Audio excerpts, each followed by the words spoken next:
excuse me. Sorry, ඔයාලා birthday එක සත.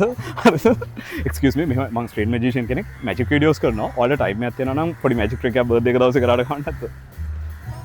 කවන්න නැහැ. හරි. මෙන්න අපේ රිටර්න් සෙට් එකේ ඔයාලා නේද? හරි. මම මැජික් එකක් කරනවා. මේක සෑනෝට ගිෆ්ට් එකක් වෙයි බර්ත්ඩේ එක දවසේ. මට සාමාන්‍යයෙන් මේක මැජික් ට්‍රාන්ස්ෆර්. හරිද? මේකෙන් සාමාන්‍යයෙන් අඳින දේවල් මේ අනාගතයේදී ඇත්ත වෙනවා. හරිද? ඒ වගේ මම අඳපු චිත්‍ර වගේ ඇත්ත. හරිද? මේක එක දෙයක් අද දවසට අදාළයි. මට හිතෙනවා මේක කියලා. මේක මම ඔයාලට දෙන්නම්. මේ පැන්සලක් තියාගන්න. අනිත් එක මම අයින් කරනවා. මම කියන්නේ මේ මැජික් පැන්සලක් කියලා. හේතුව මේකයි. දැන් ඔයා හිතන්නේ මේ පැන්සල මේ උදාහරණයකට මම හිතන 6 ගහනවා 10යි.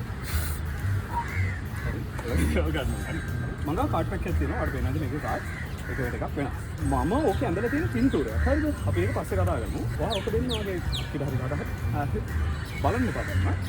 මට ඕන ඔයා එක කාඩ් පැක් එක පික් කරන්න. කෙරෙන්නේ මෙහෙමයි. මම මේක පැත්තේ ස්ප්‍රෙඩ් කරන් යනවා. ඔයා කැමති තරමින් ඇඟිල්ල දෙන්න. හරි ඔයාගේ ඉන්ඩෙක්ස් එක. හරි. ඒ කාඩ් එක ගන්න. බලාගන්න. මට පෙන්වන්න එපා. ඔයාගේ යාළුවා අක්කිට පෙන්වන්න. ඊට පස්සේ කැමරාස් වලට පෙන්වන්න. හරි. ඊට පස්සේ ඔයාගේ කාඩ් පැක් එකේ නැත්තර දාන්න. මම බලන්නේ. පොඩක් කපු කරලා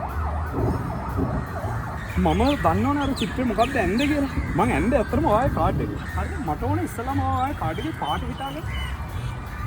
කළු පාට. හරි. නම්බර් එකක් තිබ්බේ. ඒ කියන්නේ මම අර ඇන්දලා තියෙන චිත්‍රේ හරි වෙන්න ඕනේ. හරිද? ඒකයි මම කිව්වා අර මැජික් පැන්සලක් මේක මම ඊයර ඇන්ද චිත්‍රය. මට ෆස්ට් ටයිම් මේක තියන් බලන්න මොකක්ද ඔයාගේ කාඩ් එකේ. තුන. හයිද?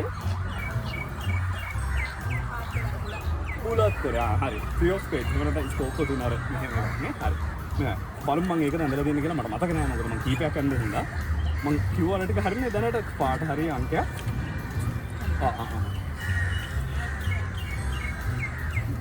මේක නේ හරිද මේක නේ නෑ සමහරවිට මගේ අදින් වරදින්න ඇති මම කිව්වා මම කීපයක් අන්න කියලා හැබැයි මම අද බර්ත්ඩේ එක දවසේ වැරදි වෙන්න හොඳ නෑ ඔයා මේක අල්ලගන්න මම පොඩ්ඩක් මේක චේන්ජ් කරන්න හරිද ඒක මම ගාව තියෙනවා චේන්ජ් එක කරන්න ලයිට් එකක් මට ඕනනම් පුළුවන් ඔයාගේ මේ වැරද්ද මේ විදිහට හරි ගස්සන්න දැන් හරි කොහොමද ෆ්‍රී ස්පේස් කරද්ද හරි ගස්සෝ හරි කොහොමද මේක සුවිනෝ එකක් හැටියට තියාගන්න Happy birthday to you